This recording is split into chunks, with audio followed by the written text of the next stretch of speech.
Okay, ladies and gentlemen, welcome to day 5 of the panels here at the Holly Shorts Film Festival. Today we have Higginbotham presents the nuts and bolts of filming in LA. Or it's just very quiet. Testing, testing. There we go. Okay, once again, ladies and gentlemen, welcome to day 5 of the Holly Shorts Film Festival's Film Media Summit here at Japan House. We have day 5 of the festival's panels. Today, we have Higginbotham presents the nuts and bolts of filming, and with our moderator, Mr. Mark Spivey. Take it away. Yeah, thank you very much. Thanks to all of you for showing up. And the purpose or the hope behind this panel is to provide you with some real specific and hopefully helpful uh, information and detail about filming and different aspects of that. And so we've got a great panel here, and I'm going to let each of them introduce themselves first and tell you who they are and what they do. And then each of us are going to, share a little bit about what we think are very useful and helpful tools and information when it comes to, the actual physical production of filmmaking. And I'm going to introduce everyone. Immediately to my left is Liz Vakovic. Vakovic, close. Vakovic. It's all right. Everyone does it. And then we have Krishna Asani and Carol Copeland. And why don't each of you take turns and just tell us a little bit about your background and what you do. Sure. Hi, everyone. Nice to see you. Again, my name is Liz. I'm director of feature physical production at Fifth Season, formerly Endeavor Content. I got my start here in LA, actually in location management, and then bumped up and was a line producer for a very long time, shooting a majority of my stuff here in LA. Then I went to the studio side, and I've been at Fifth Season for, gosh, 3 years now. And we work on films, ranging from we did 80 for Brady, we did Michael Bay's Ambulance, we did Book Club 2, Cha Cha Real Smooth. We've done Flora and Son.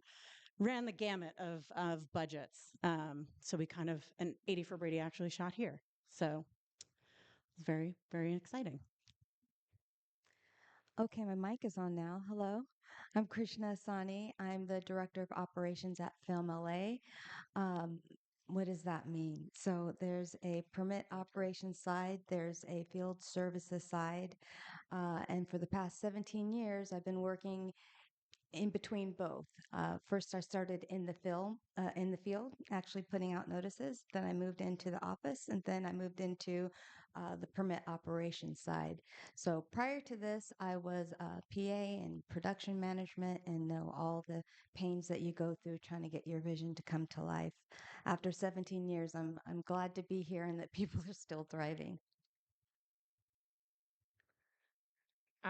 Hi, everyone. I'm Carol Copeland. I am a producer, independent, and a location manager and a member of the Teamsters 399 and the Location Managers Guild. I'm very happy to be here with y'all.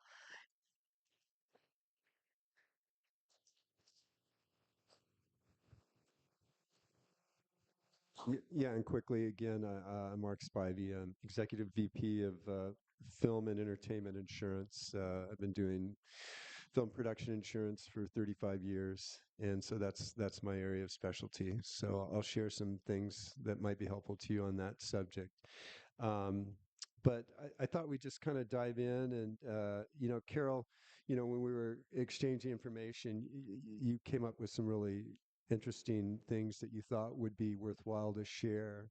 And I'll kind of let you take the lead and dive right in.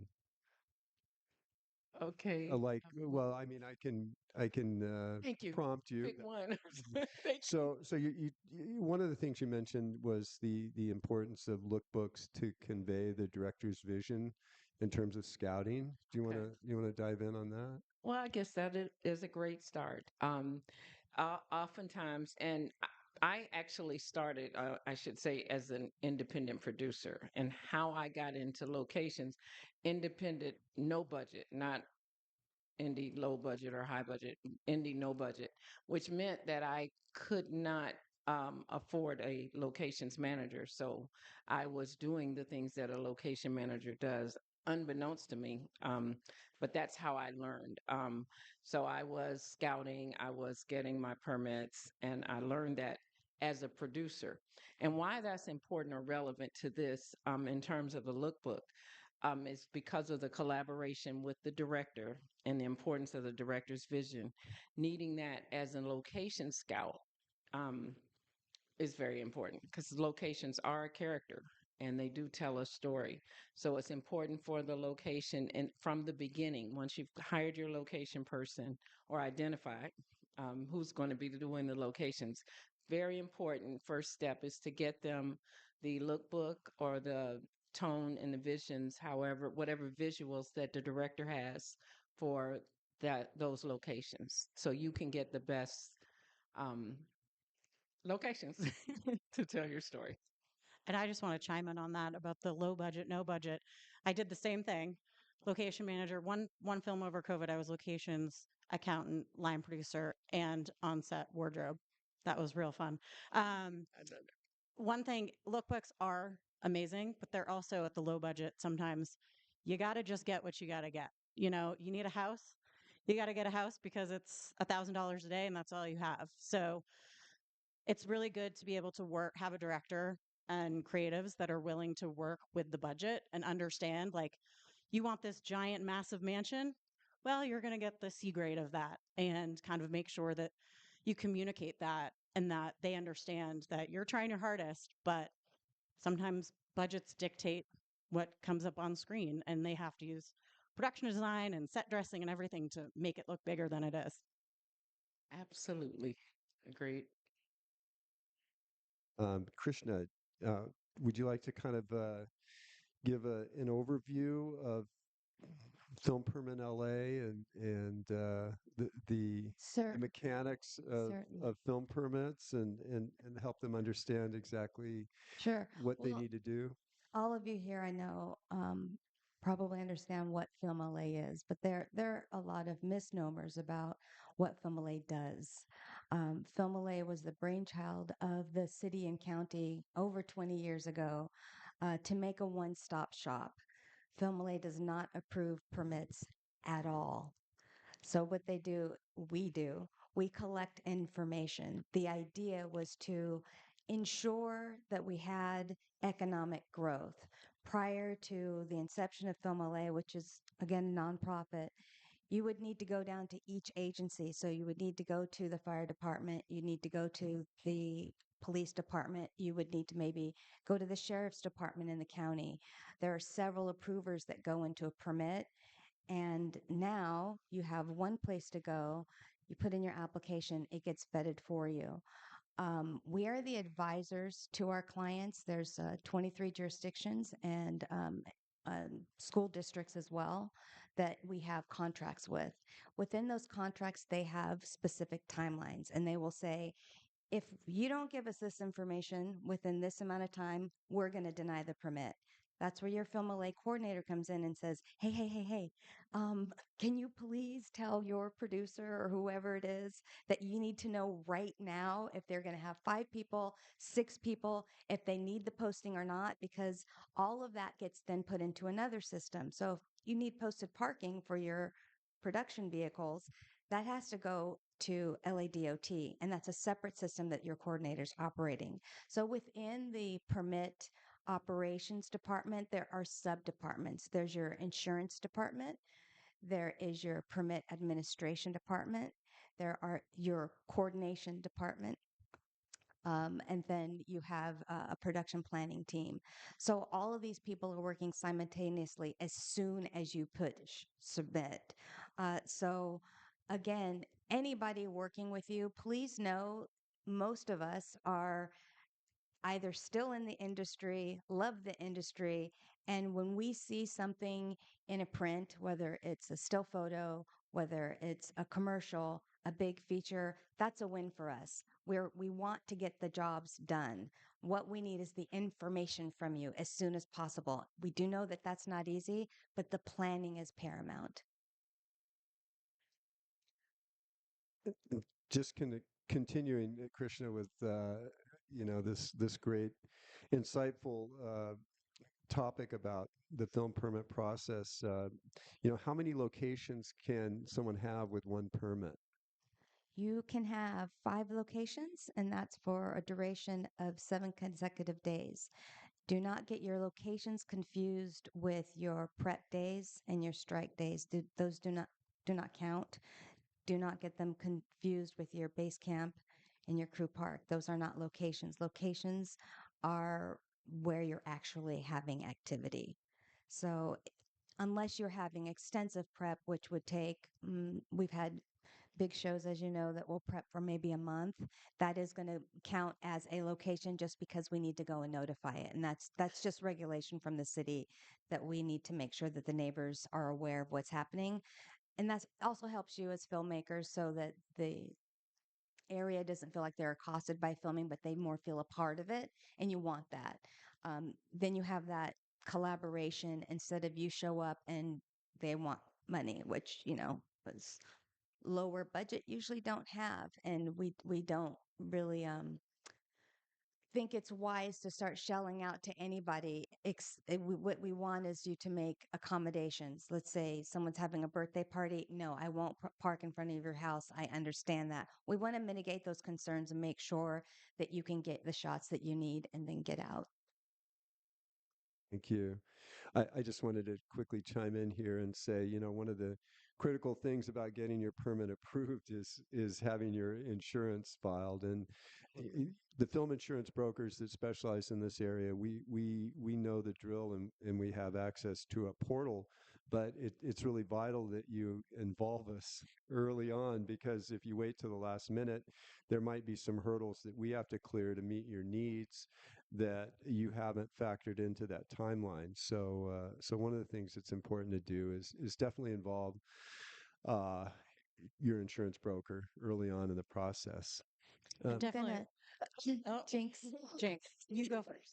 I'm going to add that there is an insurance team within permit operations as well. So as soon as you clicking that button, they're asking you what, when, who, where, and how, and they will support you to someone that can get you the right coverage. Yep, I've gotten lots of emails from them. It's true. It's true. And it's And, helpful. Thank and you. it's really important. Insurance is really important. I've shot many times. I remember one time it was this designer floor and we scratched it and we had this huge claim that would have cost us, I mean, $30,000, something like that. And it cost us three, so having that insurance, like even days before you're going to step into that location is imperative. And just having all your ducks in a row, making sure your homeowners have their COI. Um, it's it's just paramount. While we're on permits, may I say something? I don't think I put it in my but this is really important because I just had this experience in shooting a promo recently with a production company that came from New York, and it was short notice, and that's fine because we need jobs right now. So short notice, it was wonderful. However, they weren't prepared to get a permit, and I told them, "You're gonna with the days. We needed 3 more days to get a permit. And they were pretty locked on this schedule. Um, so there was no permit. And the police came. And so that really isn't a great thing. And probably no one here would ever consider doing that. But I just want to say, um, I remember, as I said, being independent. I was a location manager. A lot of times we didn't get permits. I'm not going to sit here and tell you all I've had a permit every shoot. In fact, probably for the first half of my career, never had a permit. Probably way less permits than permits in Indy. That's the truth. But it's a gamble, and it's a big gamble. And when you lose, it doesn't go well. And we were in the Studio City in the hills in a beautiful mansion, gorgeous views, parked on people's streets, who didn't want us there. So someone called and the police came and they asked for the permit. And the producer's looking at me like, why didn't you make me get it? Well, uh, yeah. But fortunately, this guy was nice. But I'm just saying that can end well. So I just wanted to throw out there, it's really important to get a permit.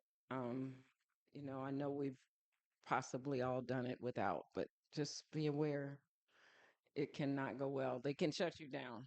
And he actually, I'll be honest, he told the officer was very nice. He told us that as far as he was concerned, we needed to leave. But if we had the cars off the street and however long it was going to take us to leave, he was not going to worry with that. He was very nice. Yeah. He blessed us. Thank you for that. I know of this one. Um, so I'll give you guys a little bit of a secret. LAPD is the approver for Los Angeles City. They do receive a shoot sheet every day. So when we have requests that are in line, they do see the shoot sheet. They contact coordinators. We have a community outreach team as well.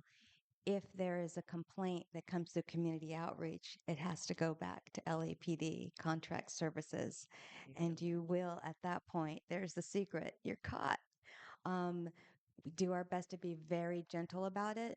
What you don't want to happen when the neighbors are really in an uproar, they will really push for you to get cited. The film unit does not like to do that.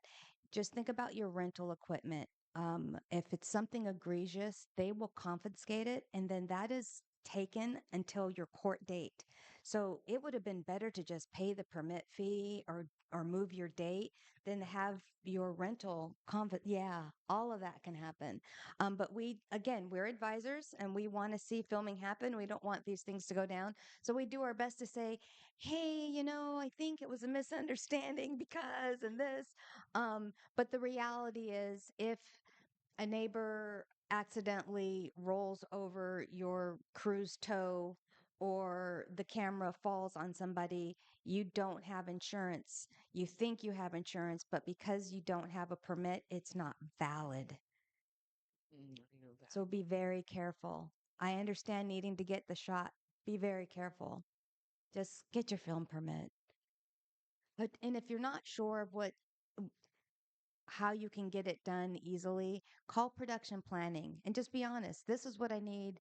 This is why. This is the timing. And they may say something like, hey, maybe you should go to Santa Monica and shoot inside somebody's house. That's a great point. And communication is so critical and key. And sometimes you have to be really proactive, but there's a tremendous benefit to you if you take that initiative and don't second guess what you need to do. Never hesitate to reach out and ask those questions, even if you think they're frivolous.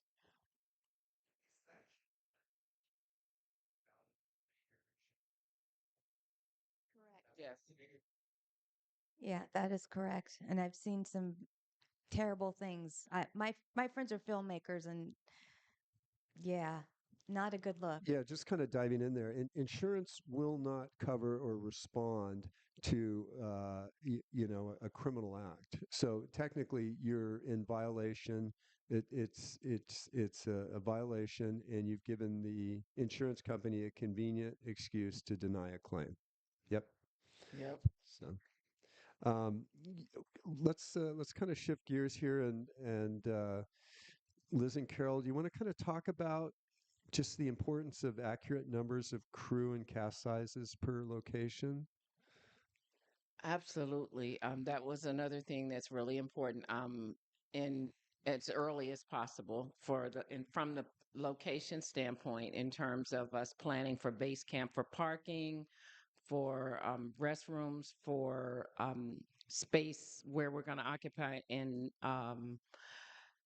also the permit. Of course, as Christian said, we need that information for permitting, for posting, for there's so many factors that the number of crew the number of vehicles and cash size will definitely affect. So that's very important for early planning.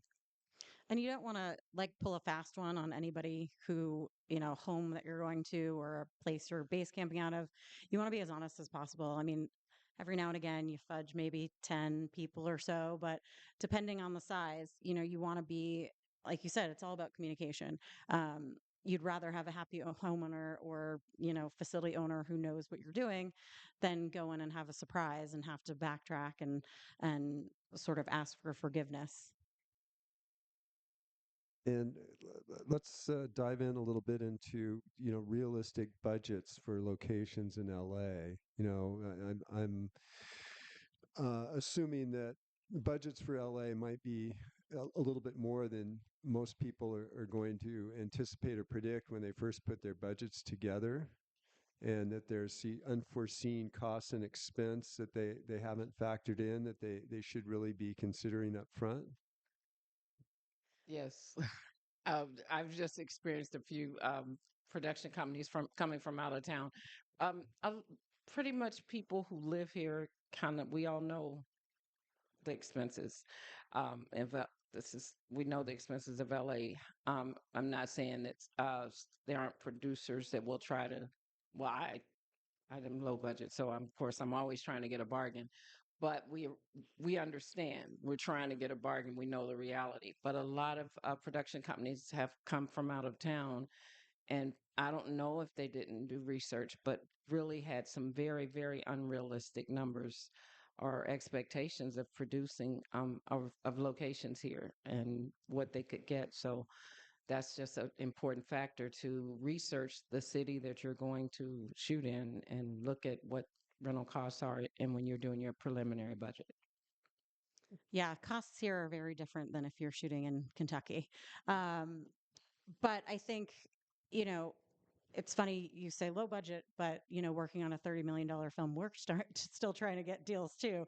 Um, so I think the biggest thing is, especially this time where production is slow. There are a lot of people who make a living renting out their homes for production or various locations. So I think especially now, you can get good deals. Admittingly, I haven't shot here in since 80 for Brady a couple years ago, but I know other friends who have, been able to get good rates because right now there isn't much going on. So everything is always a negotiation. And I think you need to go into that with, they might say a number, but there's always wiggle room. Yeah, I just wanted to touch on the insurance side of that.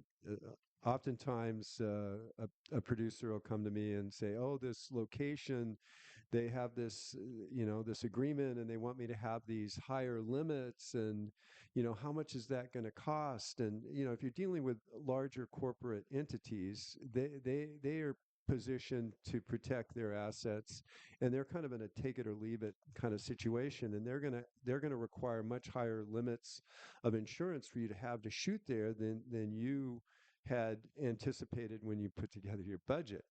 So sometimes that might be negotiated out, but sometimes it's not. And then ultimately you may bear an additional expense because there's a factor of insurance minimum premiums for whatever you do that could really impact your budget.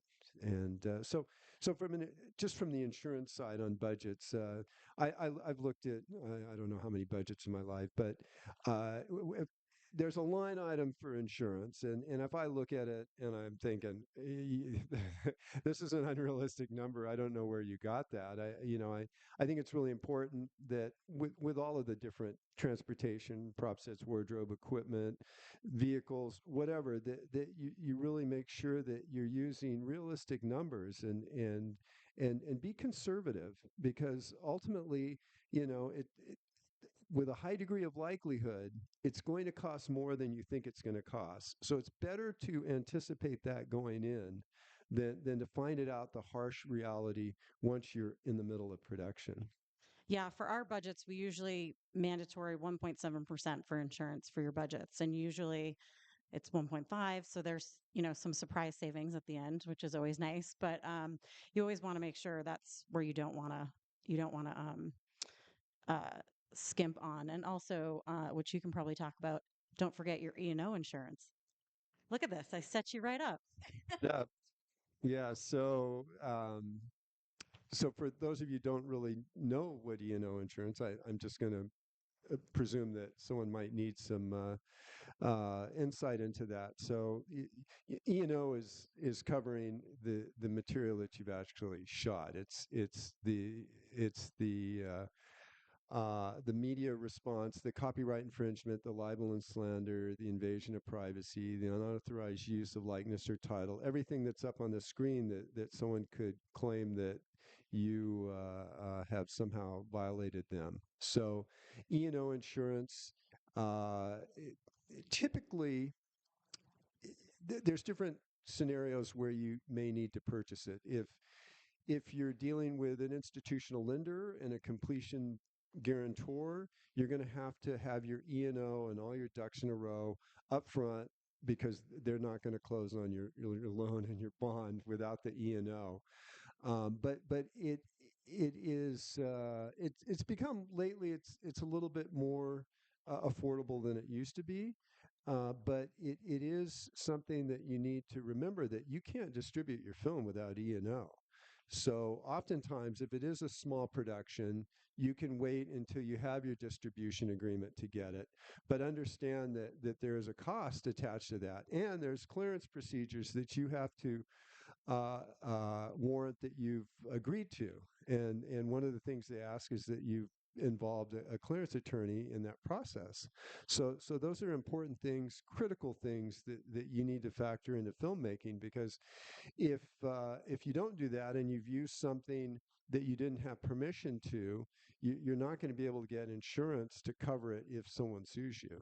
So Yeah, clearance is a big thing. If you've got someone wearing, some logo of some artist that made this shirt that's on your main character for, the whole film, then that artist comes back and wants money, so making sure that you have proper time for clearance in the beginning, if it's script clearance, and then we usually go through at least two reviews at the end, with a clearance coordinator, just to make sure that you guys are in compliance with everything.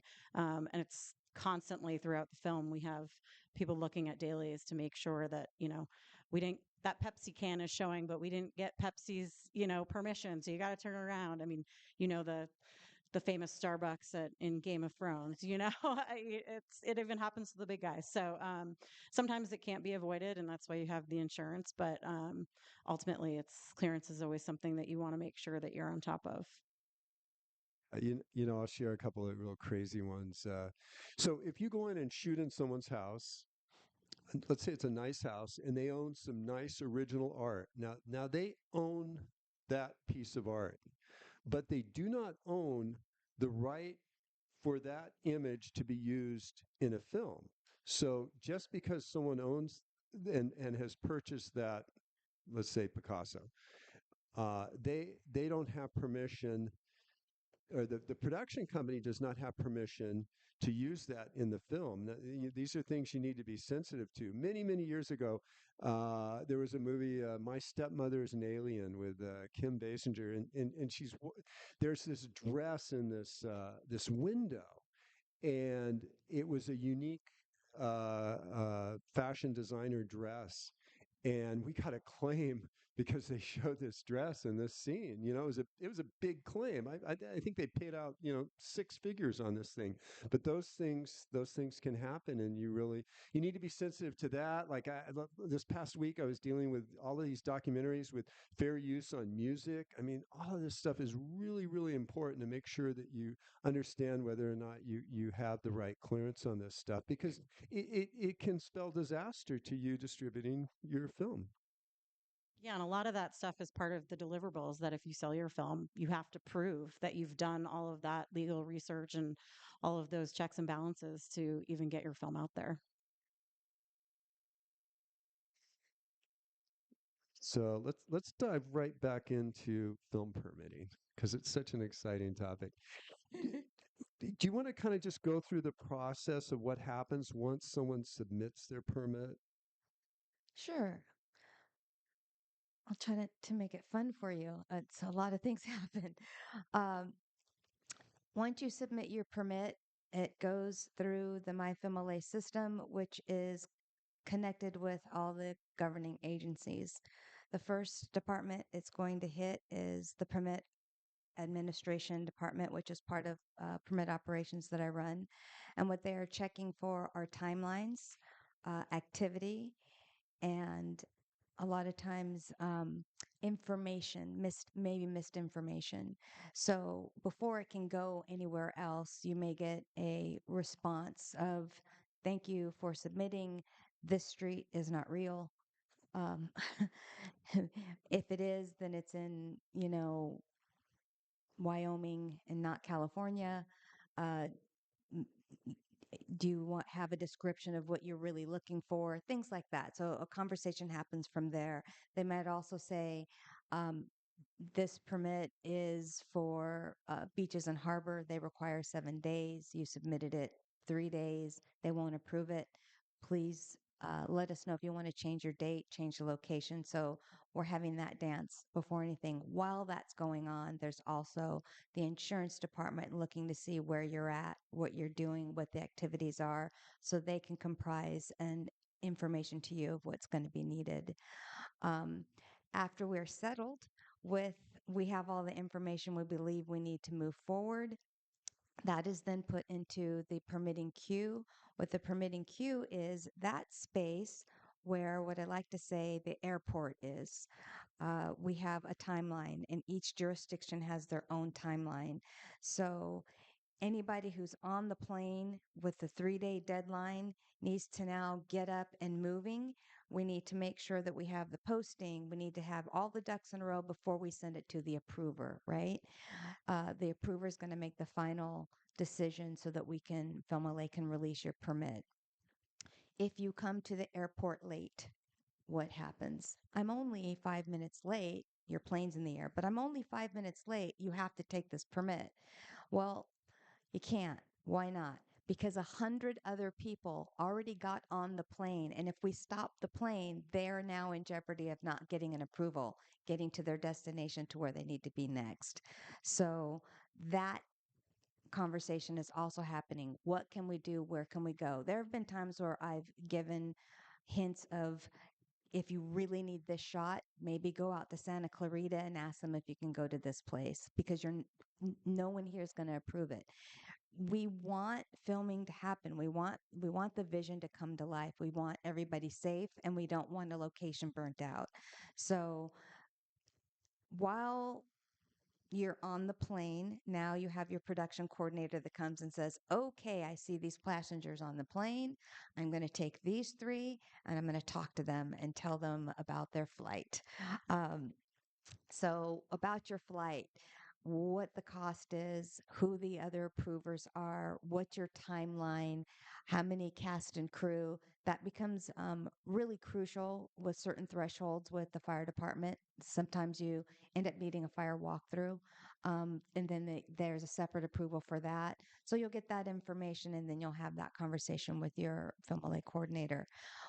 Once that is all allocated, that is sent over to the other department that's under me, which is field services. Field services is going to take that information and put it into a physical notice. That is the notice that has to be, it's kind of like a newspaper, right? So it goes to another department, it's printed, it's cut, it's allocated, and it's put into a location um, synthesis so that 15, 16, 17 different people can go into different directions the next day and make sure that things are notified in the proper timeline.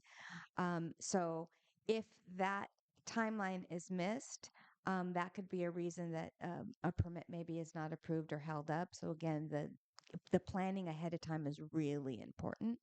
Um, Sometimes you'll be asked, okay, to get this done at this point, you're going to need to shorten your crew so that we can make a shorter radius and get this out and done for you. So we're always going to do our best to work with you to the best of our ability.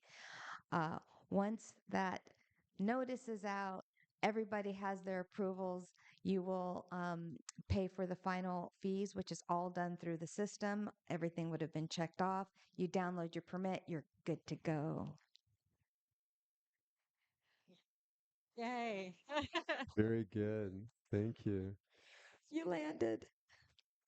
I was just thinking of a couple of topics that are always hot topics in my world from the insurance side, and one of them is workers' compensation, particularly in California.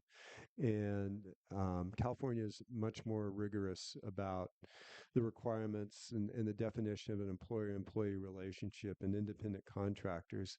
Most production companies use the larger ones, they'll use a payroll service that removes that need for them to separately get a work comp policy and handle the payroll and all of the withholdings and all of that that goes along with it.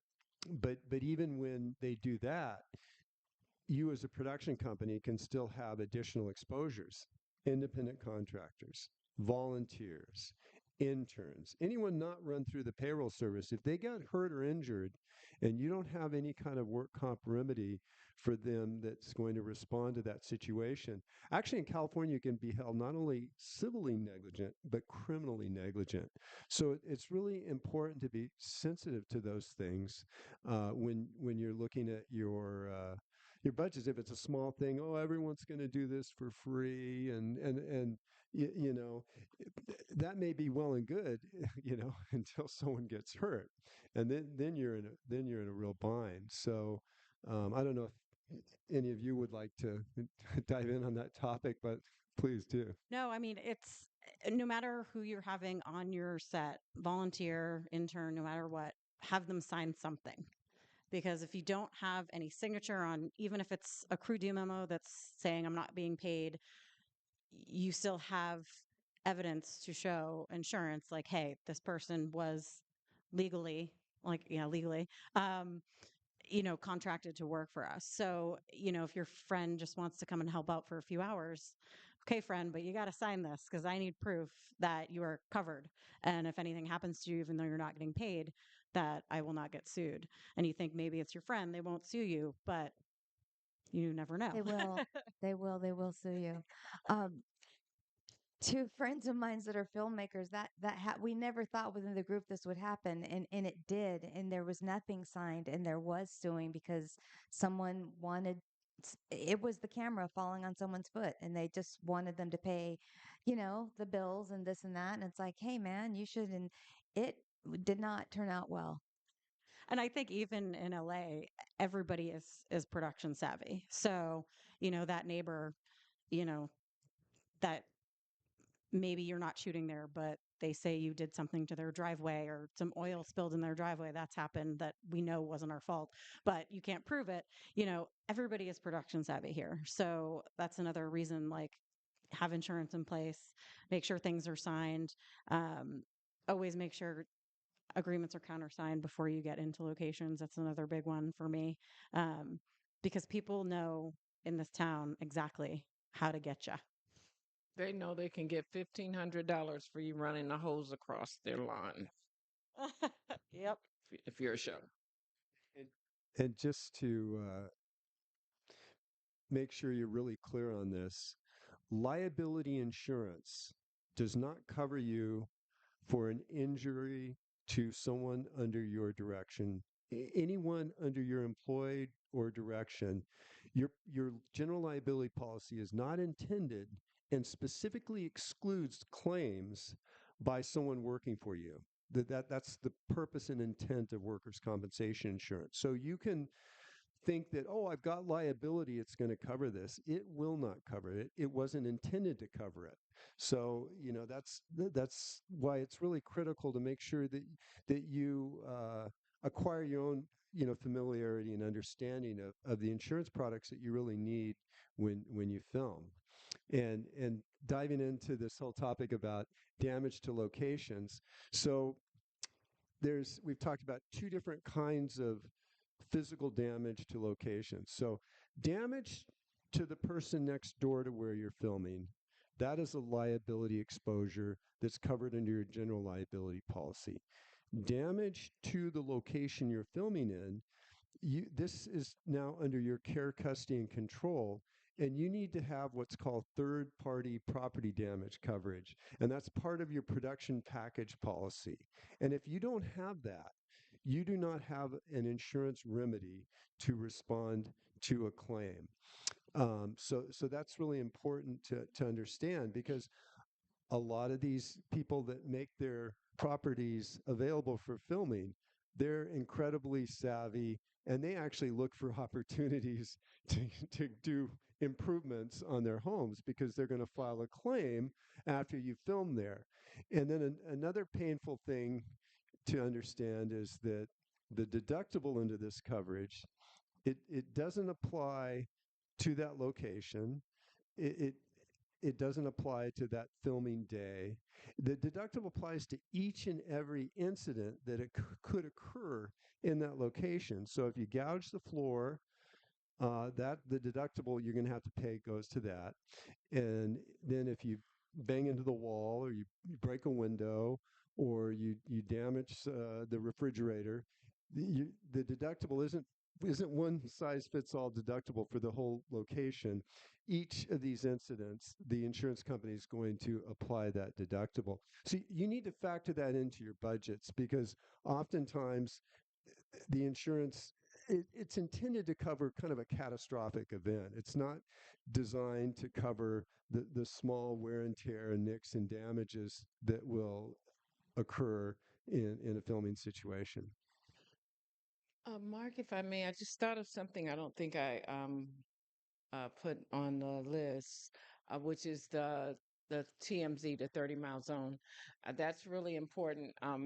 You all may be all familiar with it, but it is the 30-mile zone that's from the center of Los Angeles. It's actually Beverly Boulevard and La Cienega, and 30 miles out each way.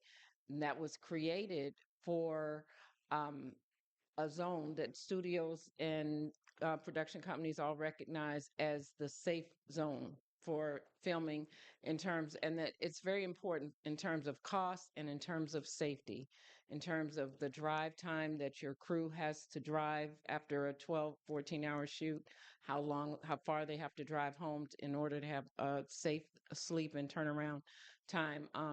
But it saves you money in expenses if you're shooting outside the 30-mile zone, which, and having the location costs, lodging costs, and uh, the cost for the expenses. But a lot of people, I understand, try to get kind of around that, and we've had some tragic situations. I'm sure some of you may have heard of crew members falling asleep at the wheel, and a lot of times that's not considered. It started out, just a note of interest. This zone started in 1935, and it was like 7 miles, I think, 6 or 7 miles, with the IIC in the studios. But it expanded as Los Angeles expanded, and as filming has expanded.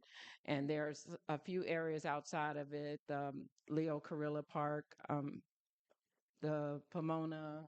There's a couple that are exceptions, but it's really important to consider that in your budgeting, in your preliminary, that zone, that safe zone for your travel and expenses for your crew.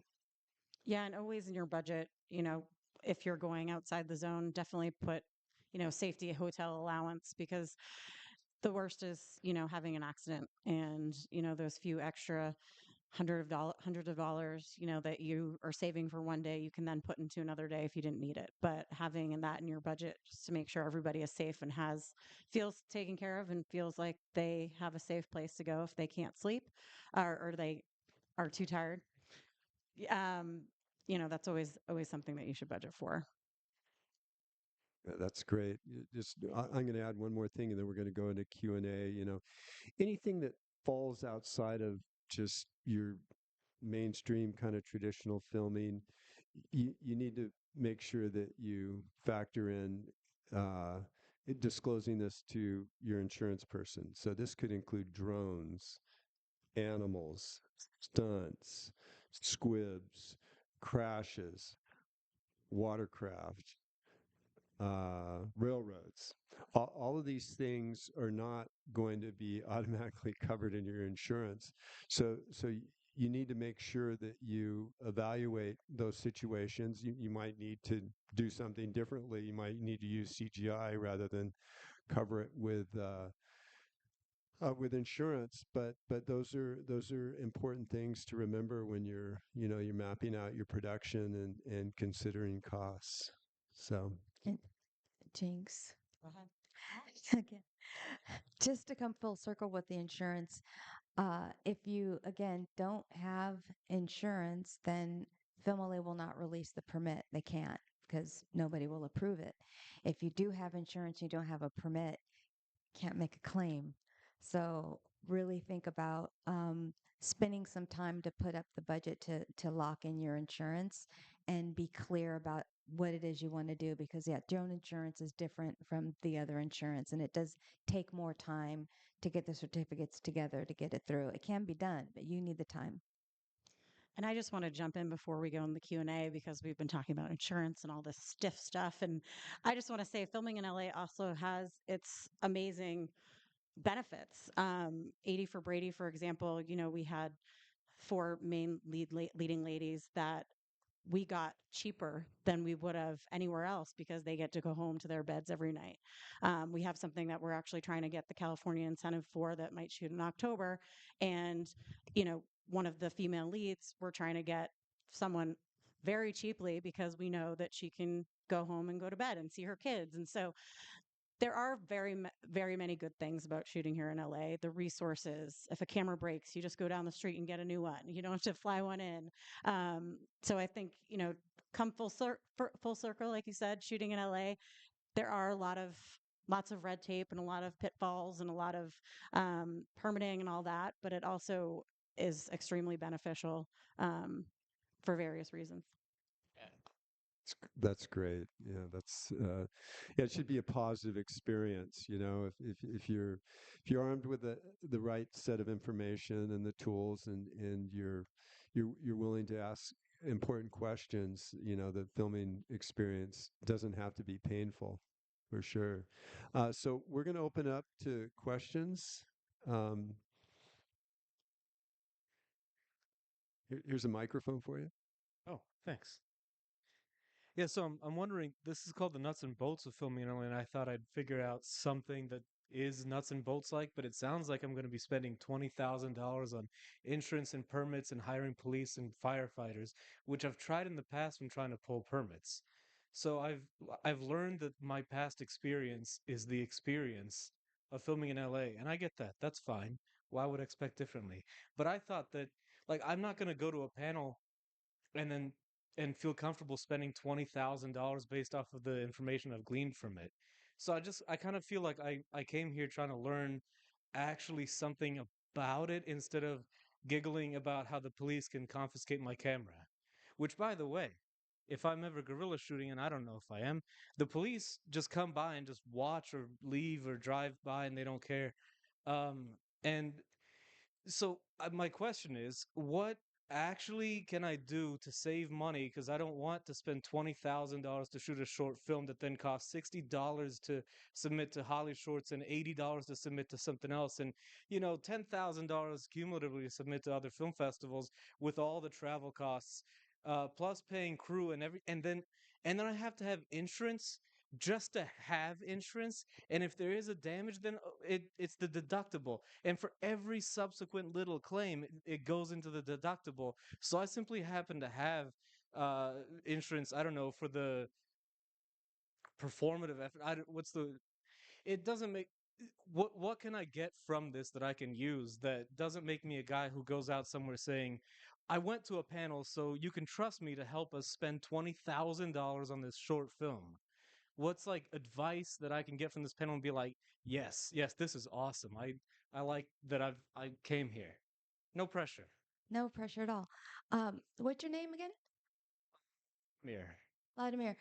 Thank you for your question. I can hear you're frustrated. And first thing I want to say is please don't give up. I don't know that anybody specifically said you had to spend $20,000. I know, again, coming from the production world, I've made things that weren't 20 million, 10,000, 500, depending on where you're at. So what you can do is plan ahead.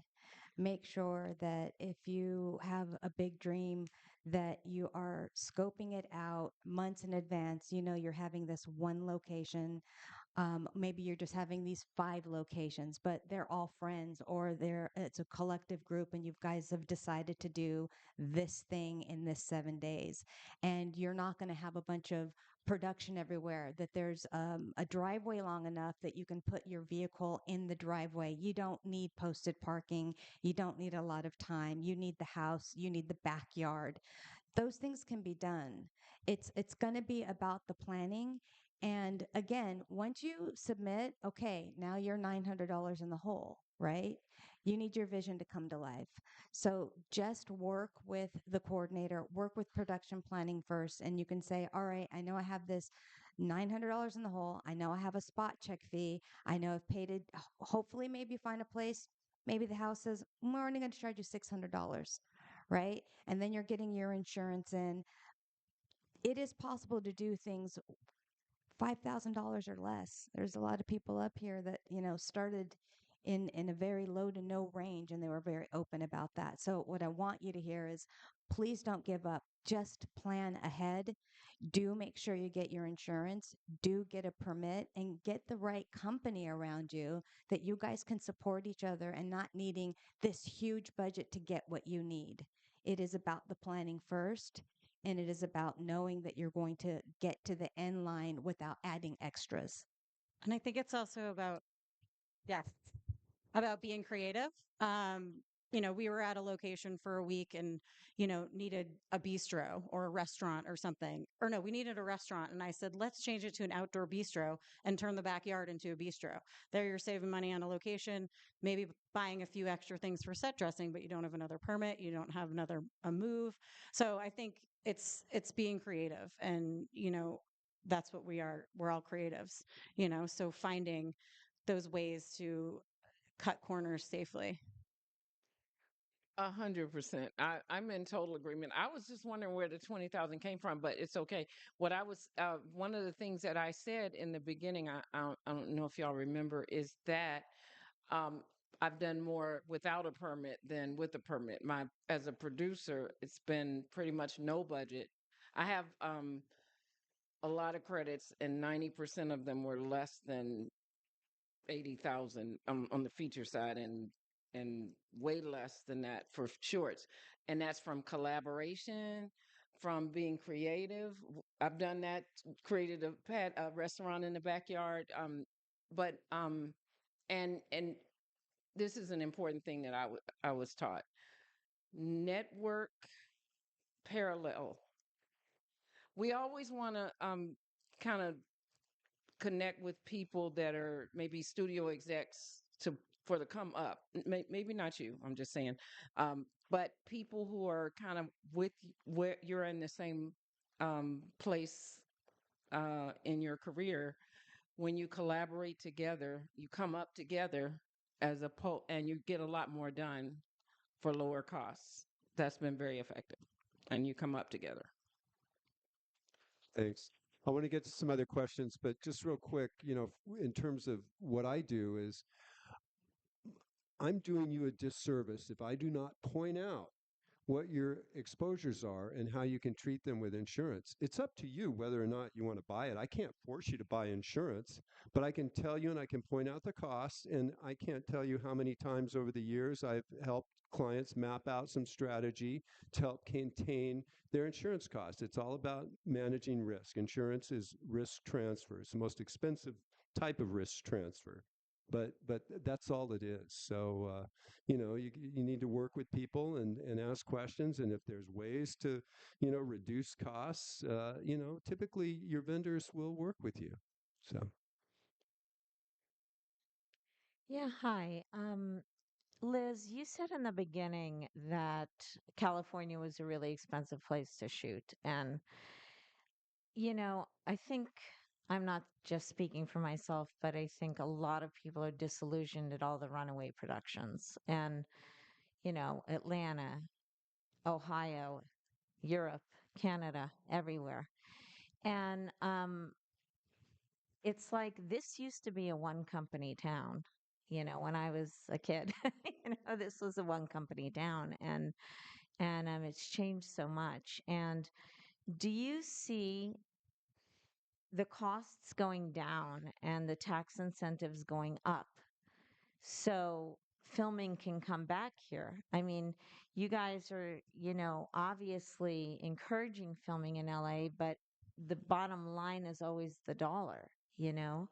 Do you see things being more accommodating, not just when it's slow? So, yeah, right now you can probably go get standing sets of Capital Arts for half price, but we're talking about, when things pick up, hopefully they'll pick up, who knows, right?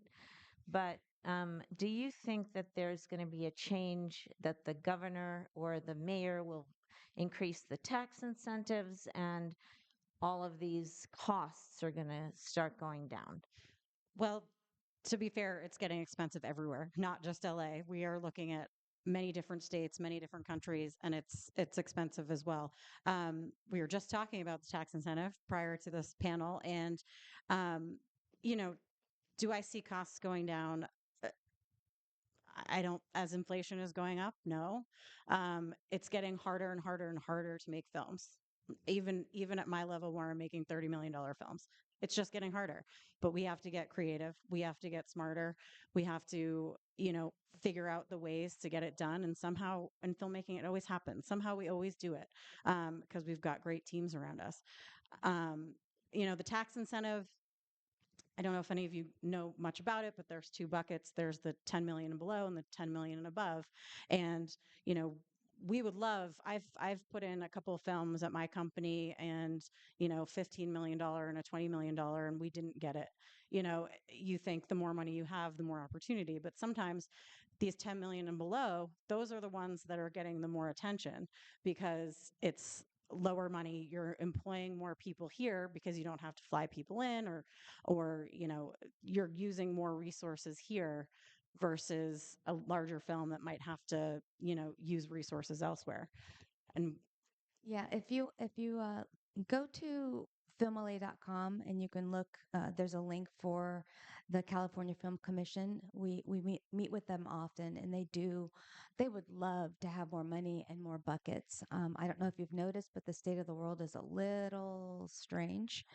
Um, and so when people have tried to put motions forward and talk about the growth that's needed, it's kind of put on hold due to other events that are seem, a little bit more important. So it doesn't mean that they are.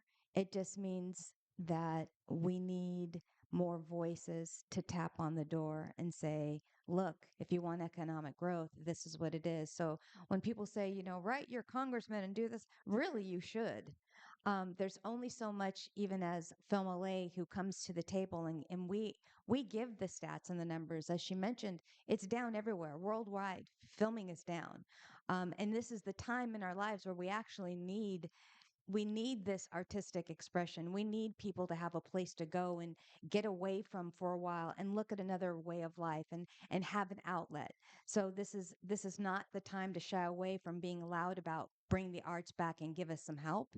And I can tell you that Mayor Bass just recently, within the last 3 weeks, started an initiative with the task force looking into how to get things moving here again. So there is hope on the horizon, but like I said here, just please don't give up.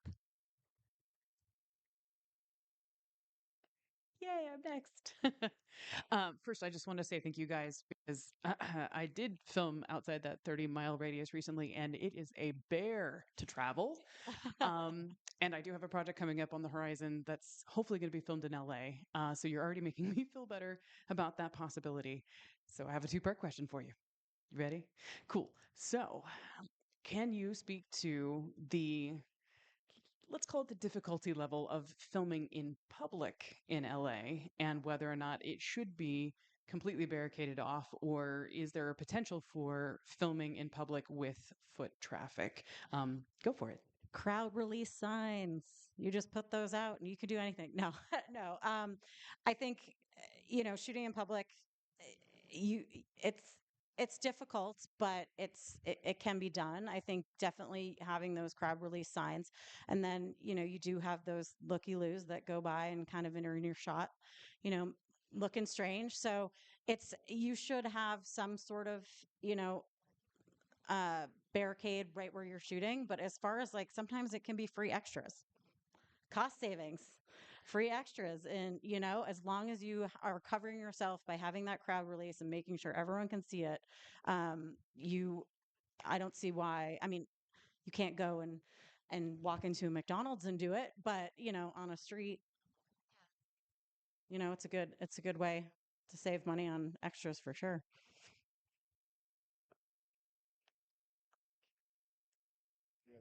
We have time for one more or not?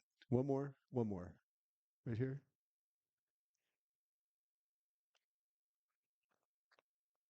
Just want to say thank you for I had just made my first adventure into the industry here, and I took a lot from what you did up there. What you said, I had my hands on most of the nuts and bolts the whole time, and the budget especially. So my question would be, I guess for all of you, what are some things I could look for in the future that you specifically think are common places of overcost? Because I think I'll be in charge of budget and overseeing uh, that moving forward with our company. Overages, you said? Yeah, things where you tend to waste money. Oh, where you waste money. Oh gosh. I'm stumped. Where you waste money. I can Go, I can please. start. Poor planning, Oh, so that that's a time good one. on day one you can't get first shot done because nobody knows what's going on. That's number one. It might sound ridiculous or simple, but it happens. If So that's starting with a lot of the things that we've talked about, the meticulous details of and collaboration, having your DP and your director and your first AD, your whole team in sync, and having pre-production meetings. Just plan, over plan. I mean, So time on is money. day one, when it's time to shoot, it's time to shoot. Everybody knows what they're doing because time is money. Yes, time is Promise you. money. Um, and I think, you know, you always it's always better to pad and then be able to, when you're shooting, you're always monitoring that budget. And, whether you're accounting yourself or you have an accountant, making sure that say you did pad for 10 extra meals on Tuesday and you didn't need them, and now Thursday that can go to, a half an hour extra shooting. I mean, that probably doesn't equate, but you know what I'm saying. So I think making sure that you are monitoring that budget like to a T as you're shooting, because there's hot costs and things that you didn't spend that day that can go into another day, or one day you spent too much here but the next day you didn't. So it's always a constantly moving. Um so there's not like one static thing that I can say don't budget too high for this, but each situation is different. You have to just always be on your toes with that budget and know where every penny is going. I'm going to say, be aware of what jurisdiction you're in. Each area has a different fee. You know what you're going to get usually in LA City and County, but you move into these other areas without looking at the guide, and suddenly you're like, well, why do I have this day fee? Well, because you're in Manhattan Beach and they want $2,500 a day, right? So be really aware. Again, filmla.com, look it up first. Don't feel like it, just call the office. Say, I want to talk to someone in production planning. I want these 5 places. How much is it? Simple as that. They're going to ask you to send an email so they can give you a detailed, you can email that info@family.com.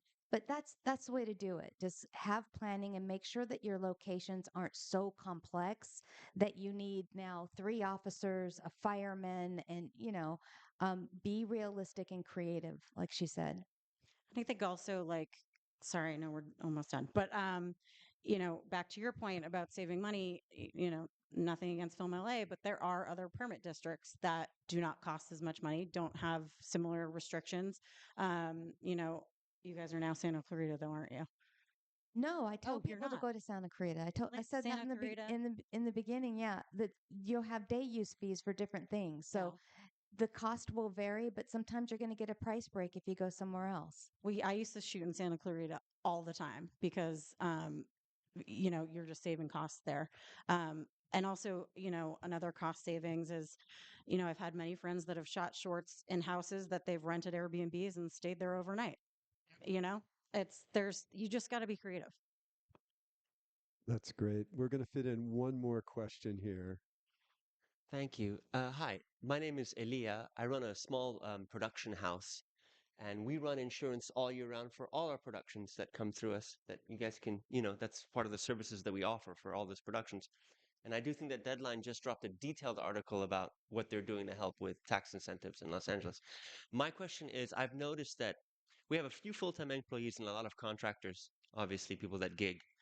And one thing I've started to notice is because we're a production house and we run our productions through it, we don't do holding companies for every film unless the budget's big enough, or for every commercial unless it's big enough to have its own little holding company. I'm starting to get filed a lot of unemployment that comes back, which is kind of new for LA. That people are, if they're not going to their next gig after mine, they'll just file for unemployment with me. Do you guys have any sort of like, uh, if you can like fill in the blanks on that a little bit, or like illustrate, how that's helping or hurting people to gig, I guess, and to hire contractors? Because it doesn't make that big of a financial impact necessarily, but it's an incredible paper trail to keep track of in accounting, because everyone keeps filing for unemployment when they're done with you, right? Which is kind of new. I mean, I can't really, I'm not an accountant, so I can't really speak too much on that, but I just it is something that when you use payroll, it is baked in there. So it is a cost. I think independent contractors, it's a little bit different, and that I think, I'm sorry, I really I can't really speak to that because I'm not an accountant, but if you want to email me, I can get you the answer. Uh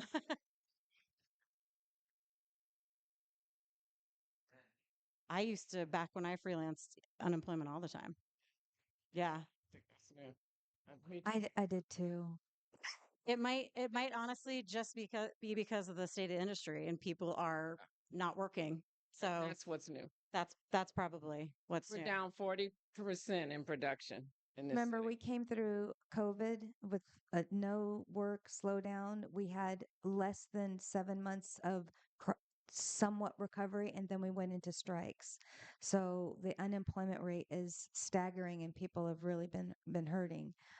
So I think that's why more people have been savvy, other than those of us who already were doing that.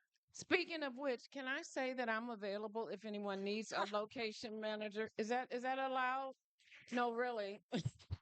Um, I am my whole, and me and half of my union. I'm available for locations and independent producing, and I'll travel. Yeah. And also, production is coming back. I think we all need to just remember that. I mean, my company, we've got a slate of films that are ready. I know friends who, they're gearing up. I think, we've all been so patient. We just have to wait a little bit longer, and the ship is going to right itself soon. We just have to ride that wave. She is correct. The numbers did just come out, and flatline is better than this. So we're tipping up, you guys. That's great. Hey, what a wonderful panel. Why don't you give it up for this lovely group of women with all this insight? Thank you so much. It's been our pleasure, and we're going to have some refreshments now. So please join us and talk to us. Thank Thank you. y'all. Okay, that concludes this days of panels here at Holly Shorts. Be back here tomorrow for another edition of the panels. We'll be shaping the future.